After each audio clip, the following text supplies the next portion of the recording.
here. Thank you for coming. I want to thank your 8th grade teachers for being so flexible. Let's give them a round of applause. They rock. Great clapping, Scholar.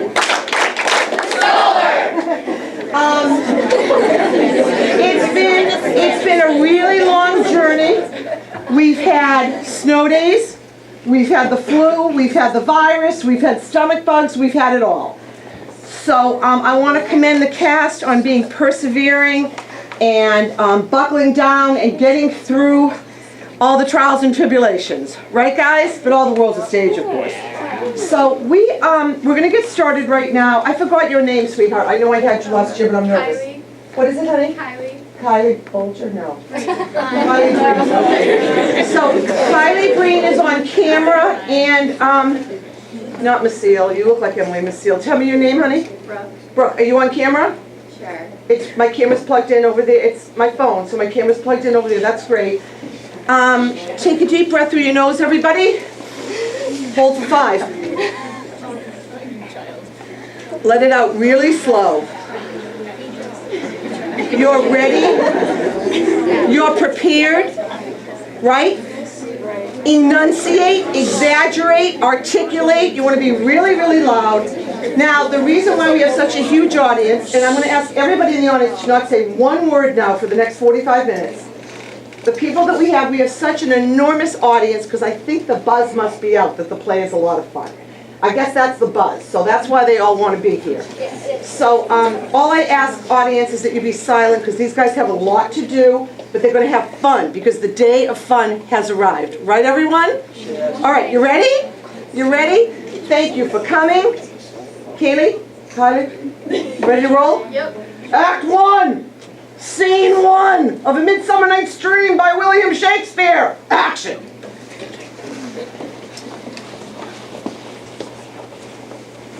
Now, fair Hippolyta, our nuptial hour draws on apace. 4 days, and the moon shall behold the night of our solemnities. Hippolyta, I wooed thee with my sword, but I will wed thee in another key, with pomp, with triumph, and with revelling. Happy be Theseus, our renowned Duke. Thanks, good Aegeus. What's the news with thee? Full of vexation come I with complaint against my child, my daughter, Hermia. Stand forth, Demetrius. This man hath my consent to marry her, and my gracious Duke, this man bewitched my child, filched my daughter's heart, turned her obedience, which is due to me, to stubborn harshness. And my gracious Duke, will she not consent to marry with Demetrius? I beg the ancient privilege of Athens, if she is mine, I may dispose of her, which is to this man, or to her death, according to our law. What say you, Hermia? Demetrius is a worthy gentleman. So is Lysander. In himself he is, but wanting your father's voice, the other must be held the worthier. I would my father looked but with his judgment eyes. Rather your eyes must with his judgment look. I do entreat your grace to pardon me. I know not what power I am made bold, but I beseech your grace that I may know the worst may come, in case if I refuse to wed Demetrius. Take time to pause, and by the next new moon, the sealing day betwixt my love and me, for on that day either prepare to die for disobedience to your father's will, or else to wed Demetrius, or to protest for a single life. Relent, sweet Hermia, and Lysander, yield. You have your father's love, Demetrius. Let me have Hermia's. You marry him. Scornful Lysander, true, he hath my love and all my right to her. I do an estate unto Demetrius. I am, my lord, as well possessed as he, as well derived. My love is more than his, and which is more, I am beloved of beauteous Hermia. Demetrius made love to Helena, and won her soul, and her, sweet lady, dotes, devoutly dotes in idolatry upon this inconstant man. I must confess, I have heard so much. Demetrius, come, and come, Aegeus, for you shall go with me. As for you, fair Hermia, fit your fancies to your father's will, or the law of Athens yields you up to death. Come, my Hippolyta. We follow you. How now, my love? Oh, how to choose love by another's eye. I mean, throughout the course of true love never did run smooth. Then let us teach our trial patience. A good persuasion. Therefore, hear me, Hermia. I have a widowed aunt of great revenue, and she hath no child. My From Athens is her house removed, and she respects me as her only son. There, gentle Hermia, may I marry thee. Into the place the sharp Athenian sword cannot pursue us. If thou lovest me, then steal forth thy father's house tomorrow night, and in the wood, a league without the town, there will I stay for thee. My good Lysander, I swear to thee, in that same place thou hast appointed me, tomorrow truly will I meet thee. Look, here comes Helena. Godspeed, fair Helena. Whither away? Call you me fair, that fair again unsay. Demetrius loves you fair, oh happy fair, sickness is catching. Oh, were favor so, yours would I catch, fair Hermia, ere I go. Oh, teach me how you look, and with your art sway motion of Demetrius' heart. I frown upon him, yet he loves me still. Oh, that your frowns would teach my smiles such skill. The more I hate, the more he follows. And the more I love, the more he hateth me. His folly, Helena, is no fault of mine. None but your beauty, were that fault were mine. Take comfort, he no more shall see my face. Lysander and I shall fly to this place. Helen, to you our minds we will reveal. Tomorrow night from Athens we have devised to steal. In the wood, where you and I were wont to retreat, there my Lysander myself shall meet. Farewell, sweet playfellow, pray thou for us, and good luck grant thee, thy Demetrius. Helena, adieu. As you on him, Demetrius dote on you. How happy some o'er others some can be. Through Athens, I am thought as fair as she. But what of that? Demetrius thinks not so. He will not know what all but he do know. And as he errs, doting on Hermia's eyes, so I, admiring of his qualities, sings base and vile, holding no quantity, love can transpose to form dignity. Ere Demetrius looked on Hermia's eye, and He hailed he held us. down oaths that he was only mine. But when some heat from Hermia felt, and so he dissolved, and showers of oaths did melt. I will tell him of fair Hermia's flight, and to the wood he will tomorrow night pursue her. And for this intelligence I have great thanks, for it is a dear expense. But herein to enrich my pain, to have his sight thither and back again. Fabulous. So what we have right now, we have 4 lovers, everybody, and Aegeus wants his daughter to be married to someone that she's not in love with. And poor Helena is in love with Demetrius, and that soliloquy right there was a soliloquy of utter jealousy, and you want everybody's pity, don't you, right, sweetheart? Because you want Demetrius. So, right now, before we get to Act 1, Scene 2, we are in the land of ancient Athens right now, and these are the royals, and one of our royals is going to do something very special in this performance, and I'll say no further other than to introduce Hermia. Caroline Watson, she's going to serenade you right now.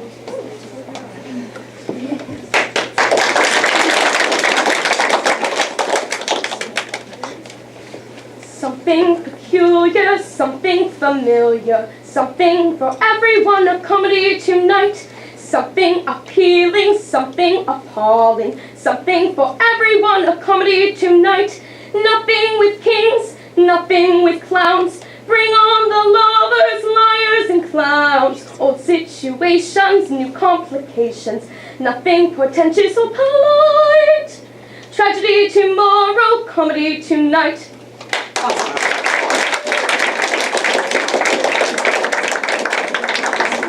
We now are going to meet the bumbling, idiotic workmen. They're called the Hempen Homespuns. They're really stupid. And what they're doing is they are going to perform a play, the Duke and the Duchess, who you met, on their wedding day. So it's their job, whenever you see them, they are workers, they're just your common workers in ancient Athens, and it's their job to perform a play, that's the entertainment, for the wedding of the Duke and the Duchess. Act 1, Scene 2, action.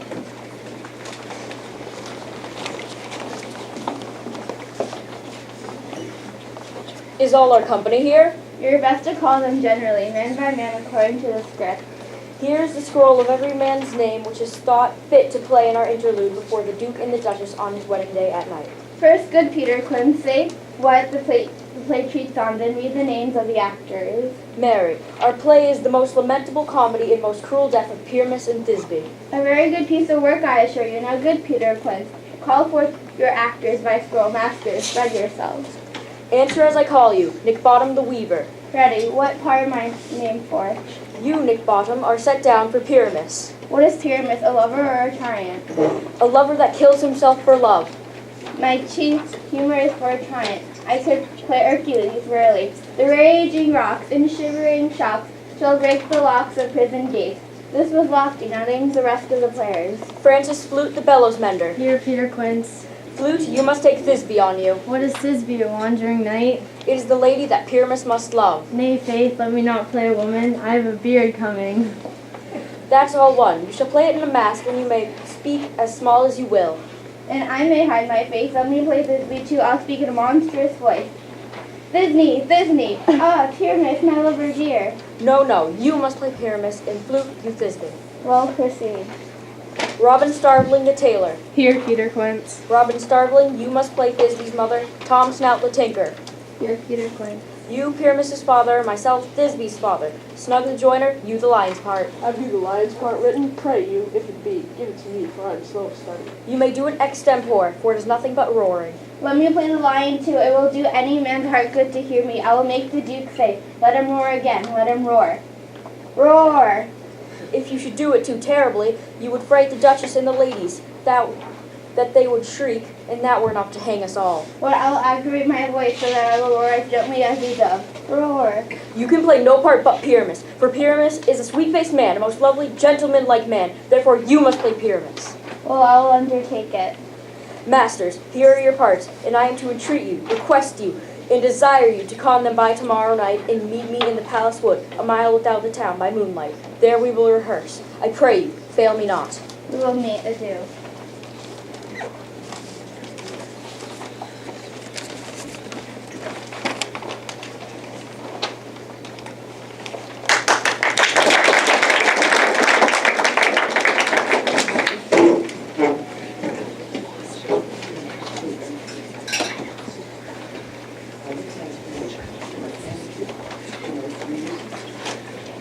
Are we ready for Act 2? Scene 1. Action!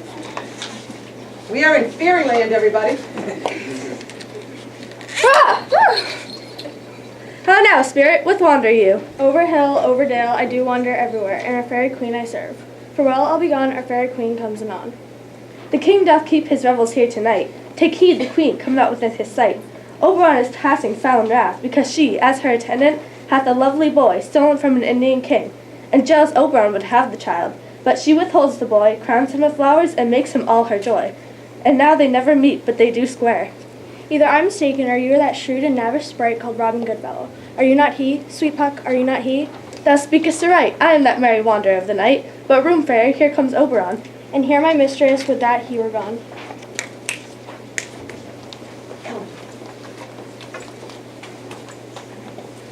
Ill met by moonlight, proud Titania. Oberon, Terry, why art thou here? Never since the middle summer spring met we on hill, in dale, forest, or mead, but with thy brows thou hast disturbed our sport.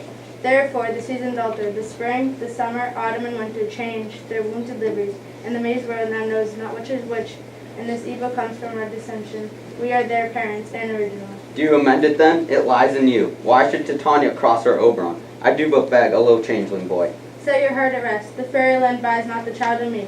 His mother was a virtuous of my order, but she being mortal of that boy did die, and for her sake do I rear up her boy, and for her sake I will not part with him. Give me that boy. Not for thy fairy kingdom, fairy, away. We'll go thy way. I will torment thee for this injury. My gentle Puck, come hither. Once I sat upon a promontory and saw Cupid loose his love shaft from his bow. Marked I where the bolt of Cupid fell. It fell upon a low flower. Maidens call it love and idleness. I remember. Fetch me that flower. The juice of it on sleeping eyelids laid will make man or woman madly dote upon the next live creature that sees. I'll round the earth in 40 minutes. Having this juice, I'll wash Titania when she is asleep, and drop the liquor of it in her eyes. The next thing she waking looks upon, it be it on lion, bear, or an ape, she shall pursue it with the soul of love. And ere I take this charm from off her sight, as I can with it another her, I'll make her render up her page to me. But who comes here? I'm invisible. and I will overhear the conference. I love thee not, therefore pursue me not. Where is Lysander and fair Hermia? You told me they were stolen unto this wood. Hence get thee gone, and follow me no more. You draw me, leave me your power to draw, and I shall have no power to follow you. Do I entice you? Do I speak you fair? Or rather, in the plainest truth, do I tell you, I do not and cannot love you? And even for that, I love you the more. I am sick when I look on thee. And when I am sick when I look not on you. I'll run from thee and hide and leave thee to the mercy of the beasts. The wildest hath not such a heart. Run! Only give me your leave to follow you. I will not stay. Let me go. Fie, Demetrius, your wrongs do set a scandal on my sex. We cannot fight for love as men may do. We should be wooed, and we're not made to woo. Fare thee well, nymph. Ere he leave this grove, he shall seek thy love. Hast thou these flowers? Aye, there it is. I know where sleeps Titania sometime of the night, and with this juice of this, I'll streak her eyes. Take thou some of it, and seek through this grove. A sweet Athenian is in love with a disdainful youth. Anoint his eyes, but do it when the next thing he espies may be the lady. Thou shalt know the man by the Athenian garments he hath on. Fear not, my lord, your servant shall do so. Act 2.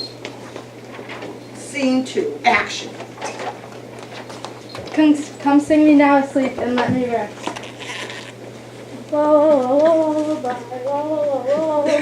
Never charm or song or harp. Tell my lovely lady night. So good night with lullaby.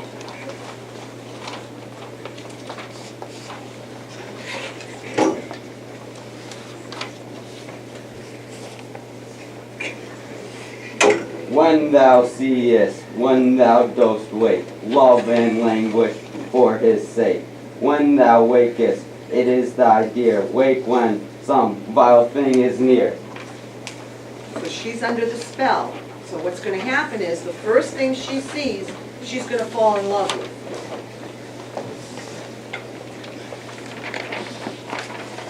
Fair love, I've forgotten our way. We'll rest and wait for the comfort of day. Nay, good Lysander, for my sake, my dear, lie further off. Do not lie so near. Oh, Gentle friend, for love and courtesy, lie further off, in human modesty. here is my bed. Sleep give thee all their rest. Through the forest have I gone, but Athenian found I none. Who is here? Weeds of Athens he doth wear. This is he. Churl, upon thy eyes I throw all the power this charm doth owe. So wait when I am gone, for now I must to Oberon.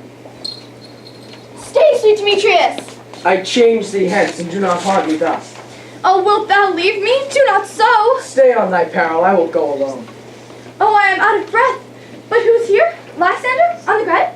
Dead or asleep? Lysander, if you live, good sir, awake! And through the fire will I, and I, sweet sake. Where is Demetrius? Oh, how fit a word for that vile name to perish at my sword. Oh, do not say so, Lysander. Say not so. What though your love to Hermia? Lord, what though? Yet Hermia still loves you. Then be content. Content with Hermia? No, I do repent. The tedious minutes I will have with her spent. Not Hermia, but Helena I love. Wherefore was I taken to this keen mockery born? When in your hands did I deserve this scorn? Good troth do you me wrong, good sooth do you, in such good disdainful manner, me to woo. Oh, that a lady, of one man refused, should have another, therefore be abused. Hermia, sleep thou there, and never come Lysander near. Help me, Lysander. Ay me, for pity, what a dream was here, Lysander. Look how I do quake with fear. Lysander, Lysander, alack! I swoon almost with fear. No, then I will perceive you are not nigh. Either death or you I'll find immediately. Oh, brother, everything's mixed up. The wrong lover got the love juice. Who got the love juice? Lysander. Max should have gotten that love juice, and he did. All right, Act 3, the bumbling idiots are coming back to practice for the play. Act 3, Scene 1, action.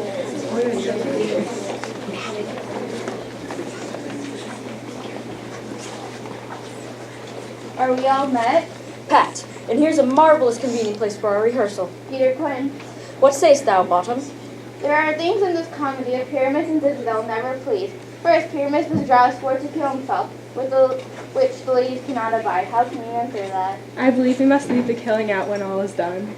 Not a whit. I have a device to make all well. Write me a prologue, and let the prologue say, "We will do no harm with our swords, and that Pyramus is not killed." Indeed, this will put them out of fear. Well, we will have such a prologue.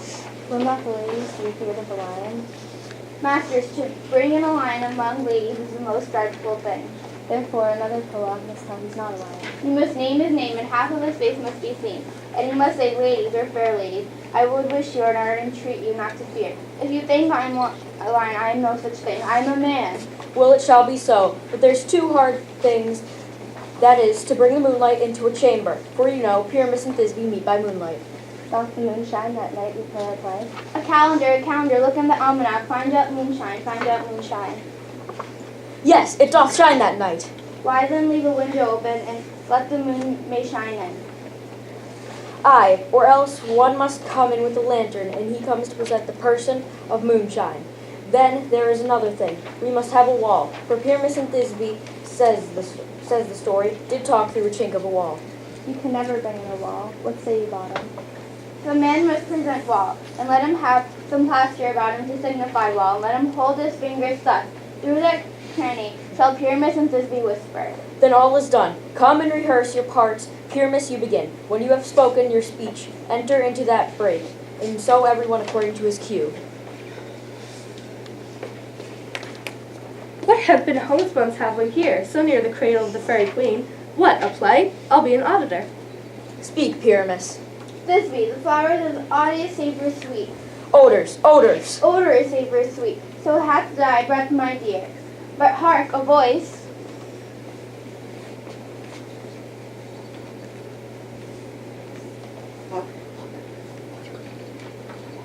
A strange Pyramus. Must I speak now? Aye, marry, for must you, for he goes to see a noise that he heard and is to come again. Most radiant Pyramus, as truest horse that yet would never tire. Pyramus, enter, your cue is past, it is never tire. As truest horse that yet would never tire.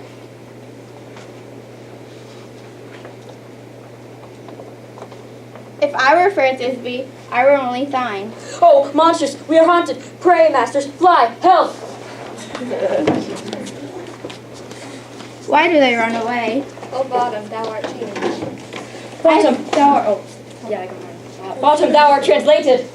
I see their neighbor, the sister, fright me, but I will not stir from this place. I will walk up and down here, and I will say, they shall hear, I am not afraid. The owls will clock so black of hue, with orange towny bill. What angel wakes me from my flowery bed? The throstle with his note so true, the wren with his little cue. Gentle mortal, mine eyes enthralled to thy shape, and thy virtue doth me to say, to swear, I love thee. Methinks, mistress, you should have little reason for that, and yet, to say truth and reason and love keep little company together nowadays. Thou art as wise as thou art beautiful. If I had wit enough to get out of this wood, I have enough. Out of this wood do not desire to go. Thou shalt remain here, whether thou wilt or no. I do love thee, therefore go with me.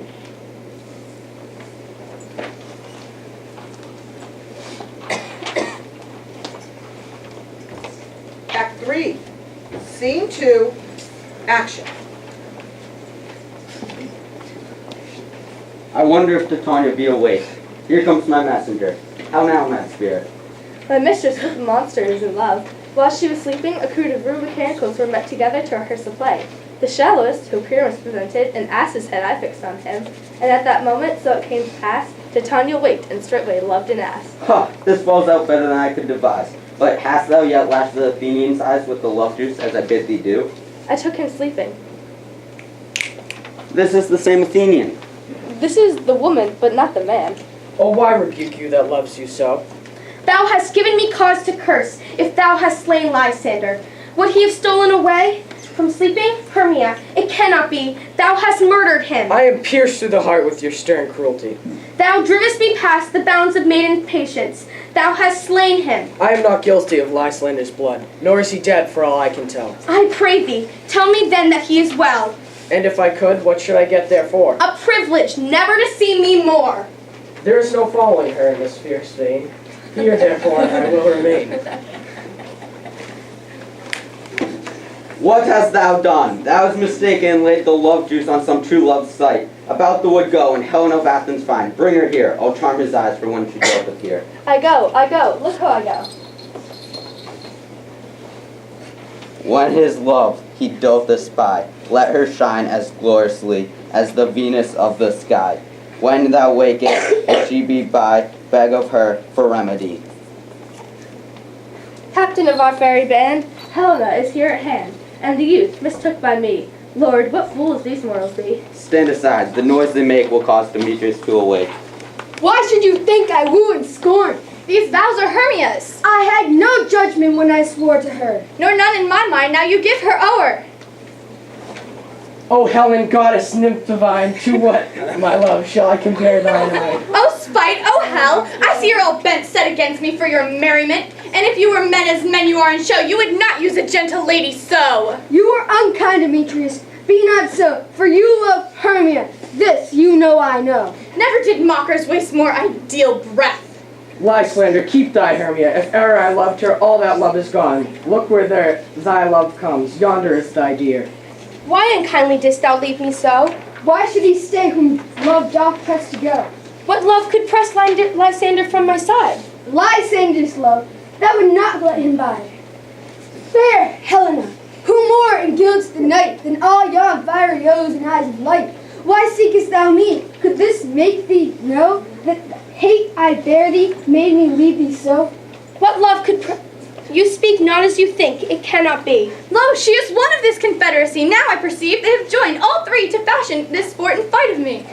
Injurious Hermia, have you with these contrived to bait me? Is all the counsel we have shared, the vows, the hours we have spent, is it all forgot? The school days, friendship, childhood, innocence? And will you rend our ancient love asunder to join with men, scorning your poor friend? Tis not friendly, 'tis not maidenly. I am amazed at your words. I scorn you not. It seems you scorn me. Have you not set Lysander to follow me and praise my eyes and face, and made your other love Demetrius call me goddess? Wherefore speaks he to her he hates? I understand not what you mean by this. Just a reminder that we are flipping blocks 5 and 6 today. Email will be going out explaining the volleyball tournament. Thank you. I would love for everybody to stay. The funniest part of the play is coming up. The bell is going to ring. Students, my students, when you hear the bell ring, stop acting. If you feel that you have to leave, leave. I'm going to make an announcement that you're permitted to enter your next class late. If you have any manners, you would not... Action. If you have any manners, you would not make such an argument, but fare you well. Stay gentle, Helena, my love, my life, my soul, fair Helena. Oh, excellent! Sweet, do not scorn her so. If thou... Oh, Helen, I love thee, by my life, I do. I say I can love more than he can do. If thou say so, withdraw and prove it to me. Come. Off, vile thing, let loose, or I will shake thee from me. Why are you grown so rude? What changes this sweet love? Thy love? Oh, loathed medicine, oh, hated potions, hence! Do you not jest? Yes, and so do you! Here you go, Matt. Demetrius, I will keep my word with thee. I'll not trust your word. Wait, what? Should I hurt her? Although I hate her, I was not harm her. Hate me? Oh me, what news? Why then you left me in earnest. I never did desire to see thee more. Be certain, I do hate thee, and love Helena. Oh me, you juggler, you thief of love. What have you come by night and stolen my love's heart? Fie, you confederate, you puppet, you! Puppet? Now I perceive she hath made compare between our statures, and with her personage, her tall personage, she has prevailed him, and you grown so high in his esteem, because I am so dwarfish, so low. How low am I? Speak! I am not so low that my nails can reach up into thine eyes. I pray you, gentlemen, let her not hurt me. Perhaps you may think that because she's something lower than myself that I can match her. Lower? Hark again! Good Hermia, Do not be so bitter with me. I evermore did love you, Hermia. Did ever keep your counsels. Save that love unto Demetrius. I told him of your stealth into this wood. To Athens will I go, and follow you no further. Why get you gone? Who isn't that hinders you? A foolish heart that I live here behind. What? With Lysander? With Demetrius. Be not afraid, she shall not harm thee, Helena. Oh, when she is angry, she is keen and shrewd. She is a vixen when she went to school, and though she be little, she is fierce. Little again? Why will you suffer her thou thus? Let me come to her. Get gone, you dwarf, you minimus. Speak not of Helena. Take not her part. If thou dost intend to love her, thou shalt abide it. Now she holds me not. Now follow, if thou darest. Follow, nay, I'll go with thee, cheek by jowl. Homeroom teachers, I am missing a few homeroom attendances, so please be noted as you can. Thank you. You You miss- jowl, baby. You mistress, all this coil is long of you. Nay, go not back. I will not trust you. Your hands are quicker for a fray. My legs are longer, though, to run away. I am amazed, and I know not what power to I say. This is thy negligence. I mistook. Did you not tell me I should know the man by the Athenian garments he had on? These lovers seek a place to fight. High Robin, overcast the night, and lead these rivals so astray as one. Come not within another's way. Two, like to Lysander, sometime frame thy tongue, and sometime rail like thy Demetrius. Till o'er their brows, sleep with leaden legs still creep, then crushes herb into Lysander's eye, with whose liquor hath this property, to take all error from his sight.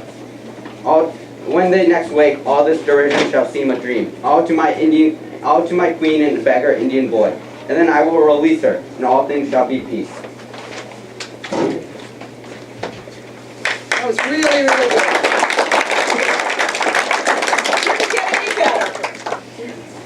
Up and down, up and down. I will lead them up and down. Here comes one. Stop. For 1 minute, I want you to stop the action. If we could stop that. If we can stop the action.